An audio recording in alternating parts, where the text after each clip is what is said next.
విశాఖలో దక్షిణ స్థానంలో నిన్న వంశీ యాదవ్ ను జనసేన సీటు ఇవ్వడంతో ఒక్కసారిగా అంతా నివ్వెరపోయారు. పవన్ అంటే ఇచ్చిన మాట తప్పని మనిషిగా నమ్మి మోసపోయానని కందల నాగరాజు బాధపడ్డారు. ఖచ్చితంగా ఆ సీట్ నాకే ఇస్తారని చెప్పి చివరి నిమిషంలో దెబ్బ వేశారు. వైసీపీలో ఉన్నప్పుడు కూడా ఇలాంటి బాధ లేదు. 3 ఏళ్లుగా ఎంత సేవ చేసినా నాకు ఇలా ఇవ్వకుండా జనసేన చేయడం చాలా తప్పు, నమ్మక ద్రోహం చేసింది అన్నారు.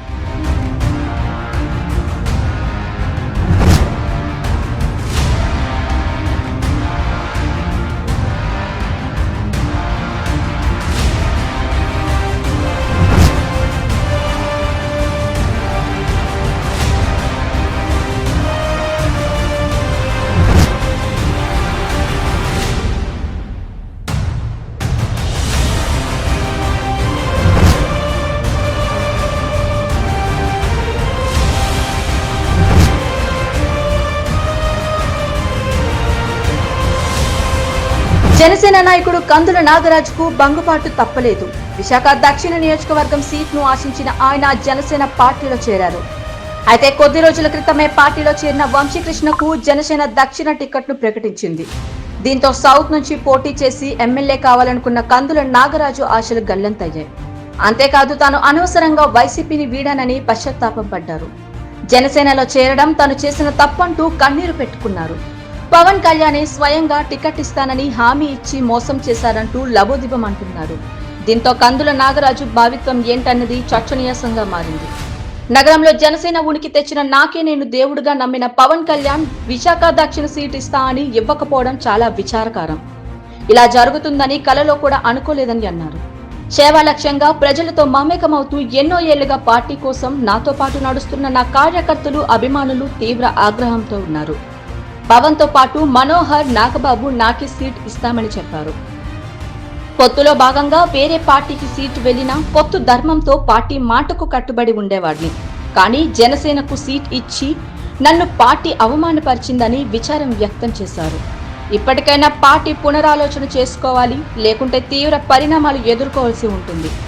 ఓటమి చవి చూడాలి అన్నారు. కార్యకర్తలు తెలిపితే ఒంటరిగా పోటీకి సిద్ధమని అన్నారు. విశాఖ దక్షిణ నుంచి అనేక సార్లు కూడా ఆయనకి టికెట్ వస్తుంది అని చెప్పి కూడా ప్రజలైతే కానీ కందుల నాగరాజు గారు అయితే అనుకున్నారు. కానీ ఇప్పుడు అంటే ఎప్పుడైతే నిన్న కన్ఫర్మ్ జనసేన పార్టీ అధినేత పవన్ కళ్యాణ్ గారు కన్ఫర్మ్ చేసి ఈ యొక్క దక్షిణ నియోజకవర్గం సీట్ అనేది వంశీకృష్ణ యాదవ్కి ఎప్పుడైతే ఇవ్వడం జరిగిందో అయితే దాంతో ఈ యొక్క ఒక్కసారే దక్షిణ నియోజకవర్గ ప్రజలందరూ కూడా కంగు తినే పరిస్థితి అయిపోయింది. అయితే ఇప్పుడు మనతో పాటు కందుల నాగరాజు గారు ఉన్నారు. ఆయన మనం మాట్లాడి తెలుసుకుందాం. సార్ నమస్తే అండి.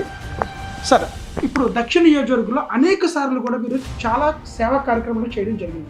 అయితే మరి మీరు చేసిన సేవా కార్యక్రమాలు దక్షిణ నియోజక ప్రజలైతే గుర్తించారు, కానీ ఎందుకు పవన్ కళ్యాణ్ గారు గుర్తించలేదు? అందుకనే ప్రజలు ఇప్పుడు ఏంటంటే దక్షిణ నియోజకవర్గం ప్రజలందరూ కూడా కంట నీరు పెట్టుకుంటున్నారు. ఇవాళ నాకు ఉదయం లెగిసిన దగ్గర నుండి కూడా ఫోన్ ఖాళీ లేకున్నాను. ప్రతి ఒక్కరూ కూడాను మీరు ఇలా చేయండి, మీరు అలా చేయండి, మీరు ఇండిపెండెంట్ చేయండి, లేదా ఇంకోటి చేయండి అనేసి రకరకాల సలహాలు ఇస్తున్నారు. అయితే అభిమానులు, స్నేహితులు, మిత్రులు అందరికి కూడాను నేను ముందుగా ధన్యవాదాలు తెలియజేసుకున్నాను, కృతజ్ఞతలు తెలియజేసుకుంటున్నాను. ఎందుకంటే ఇవాళ ఏంటంటే ఖచ్చితంగా పవన్ కళ్యాణ్ గారు ఇచ్చిన మాట తప్పకుండా ఇస్తానని ఆశించాను, ఇస్తాను మాట కూడా ఇచ్చారు నాకు. మరి మనోహర్ గారు వచ్చి మరి ప్రచారార్థం మీరు అందరూ చూశారు, ప్రచారార్థాన్ని ఆయన చేతులతో ఆయన ఓపెన్ చేసి మరి ఇక్కడేమో మీటింగ్ కూడా పార్టిసిపేట్ చేసి ఆయనేమో నాగరాజు గారు దక్షిణ నియోజకవర్గంలో ఇప్పటి వరకు ఎవరు లేరు, మీ పేరు నేను రాసుకుంటున్నాననేసి మనోహర్ గారు చెప్పడం జరిగింది. పవన్ కళ్యాణ్ గారు కూడా తప్పనిసరిగా నాగరాజు గారు మీలాంటి వ్యక్తి మాకు కావాలి అని చెప్పడం కూడా జరిగింది. రీసెంట్గా కూడా మన నౌటెల్ హోటల్లో కూడా కలిసి సార్తో మాట్లాడడం కూడా జరిగింది. మరి ఇవాళ ఏంటంటే నేను పూర్తిగా స్థానికుడిని. అప్పుడే ఈ డే 1 నుండి కూడా నేను అంటే ఈరోజు కాకుండా డే 1 నుండి కూడా నియోజకవర్గం మొత్తం అంతా కూడా తిరుగుతూ ఎక్కడ ఏ సమస్య ఉన్నా ఆ సమస్యను పరిష్కరిస్తూ, ఎందుకంటే నేను స్థానికుడిగా పూర్తి దాని మీద అవగాహన ఉంది, స్థానిక సమస్యల పట్ల నాకు అవగాహన ఉంది. అలాగనే మరి అక్కడ ఏంటంటే దక్షిణ నియోజకవర్గంలో ప్రతి మూల, సందు, గొంతు అన్నీ నాకు తెలుసు.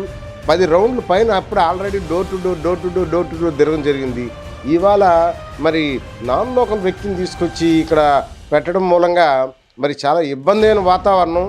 మరి దాన్ని ఎలాగా అధిగమించాలనేది ఆలోచన చేయాలి. సార్ అయితే ఇప్పుడు దక్షిణ నియోజకవర్గం నుంచి వంశకృష్ణ యాదవ్ గారు బరిలో దిగిపోయారు జనసేన తరపు నుంచి. అయితే మీ వర్గం ఏ రకంగా ఆయనకి సపోర్ట్ చేస్తారు?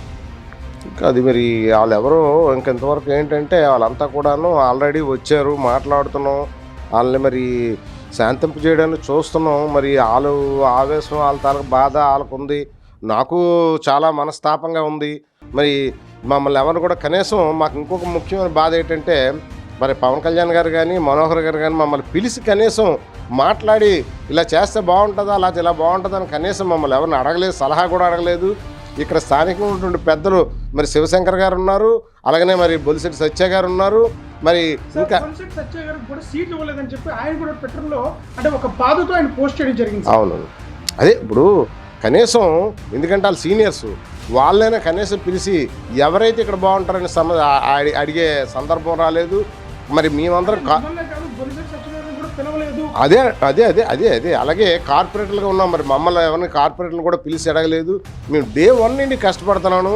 ఇవాళ ఏంటంటే మరి ఇవాళ ప్రజలందరూ కూడాను చాలా ఒక రకంగా చాలా ఇబ్బంది పడుతున్నారు, బాధపడుతున్నారు.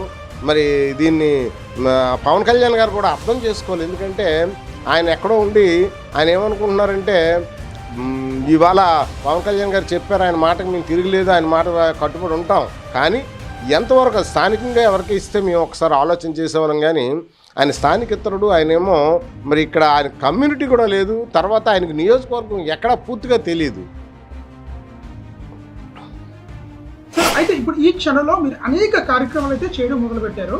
అయితే నేను రాగానే మేము అబ్జర్వ్ చేస్తాం ఏంటంటే మీ కళ్ళల్లో నీరు కనబడుతుంటే ముఖ్యమంత్రి మన పవన్ కళ్యాణ్ గారు మీకు మాట ఇచ్చి మాట తప్పారు అనే బాధ మీలో ఉందా సార్? మరి 100%. ఎందుకంటే మరి ఇంతవరకు ఆశించినందుకు కనీసం కూర్చోబెట్టి విషయం వివరించి చెప్పి ఉంటే వేరేగా ఆలోచించే వాళ్ళమి. కానీ ఇస్తారని ఇప్పుడు కూడా నాకైతే స్టిల్ ఈరోజు కూడా ఇదేదో పూర్తి అయిపోలేదు, ఇంకా ఎలక్షన్ నోటిఫికేషన్ రాలేదు, మనకేమో ఆయనకి ఎవరికి బీఫామ్ ఇచ్చలేదు, ఇదే జరిగిపోయేది కాదు. కానీ ఆలోచన చేసి మళ్ళీ స్థానికంగా, ఎందుకంటే మా వైశాఖ కమ్యూనిటీకి ఎక్కడ ఇవ్వలేదు ఆంధ్రప్రదేశ్ మొత్తం మీద, మరి వైశాఖ కమ్యూనిటీకి ఒక టికెట్ అకామిడేట్ చేయాలా, ఆ రకంగా చూసినా నాకు ఇవ్వాలి, ఒక సీనియర్గా ఇవ్వాలి. నేనేమో ఒక ఇండిపెండెంట్ కార్పొరేటర్ గెలిచి మరి అధికార పార్టీలోకి వెళ్ళి అధికార పార్టీలో నుండి మొట్టమొదటిసారిగా విశాఖపట్నం నుండి మరి జనసేన పార్టీలో జాయిన్ అయింది నేను. ఇవాళ జాయిన్ అయిన వాళ్ళందరూ కూడా ఏదైనా పవన్ కళ్యాణ్ గారి దగ్గరకు వస్తే అధికారం వస్తుందని ఒక ఉద్దేశంతో జాయిన్ అయ్యారు. మేము ఆ ఉద్దేశంతో జాయిన్ అవ్వలేదు, మేము ఆయన మీద ఉన్న అభిమానం, ఆయన మీద నమ్మకంతో జాయిన్ అయ్యాం. సార్ ఈ క్షణం మీకు ఏమనిపిస్తుందంటే పవన్ కళ్యాణ్ నమ్ముకోరు మీరు వచ్చారు, కానీ ఆయన మీకు అన్యాయం చేస్తారని చెప్పి అంటున్నారు. అయితే ఈ క్షణం మీకు వైసీపీ నుంచి బయటకు వచ్చినందుకు మీకు ఏమైనా బాధ అనిపించట్లేదా? మరి బాధగానే ఉంది. మరి ఎందుకంటే ఇక్కడ న్యాయం జరుగుతుంది. ఇక్కడ పవన్ కళ్యాణ్ గారు ఏంటంటే సిద్ధాంతాలతో కూడినటువంటి పార్టీ కాబట్టి ఇక్కడ న్యాయం జరుగుతుందని మేము అనుకున్నాం. కానీ ఇక్కడ కూడా మనకి ఇదే ఈ రకంగానే అన్యాయం జరిగిందని మేము చాలా బాధగా అనిపిస్తుంది. అయితే ప్రస్తుతం అయితే కందుల నాగరాజు గారు చెప్తున్న మాట ఏంటంటే వైసీపీ నుంచి నేను బయటికి రావడం నాకు చాలా బాధగా అనిపించింది. ఎందుకంటే జనసేనలోని ఆ యొక్క అంటే పార్టీ యొక్క సిద్ధాంతాలు, పవన్ కళ్యాణ్ గారి సిద్ధాంతాలు నచ్చి నేను వచ్చాను, కానీ అలాంటిది ఏమీ ఇక్కడ లేదు. ఇక్కడ ఓన్లీ ఈ యొక్క మనీ అయితేనే జనసేనలో నడుస్తుంది అనేది కూడా ఒక క్లారిటీ అయితే రావడం జరిగింది.